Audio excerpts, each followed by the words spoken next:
Welcome back to another technical deep dive here in the debug zone. Today we're tackling a big question and breaking it down with insights from other users. Hopefully this clears up some misconceptions and helps you get the answer you need. So buckle up, stay a little curious, and let's jump right in.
And that's a wrap.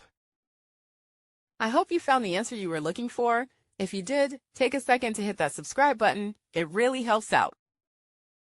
And let me know in the comments which solution worked best for you. See you next time in the debug zone.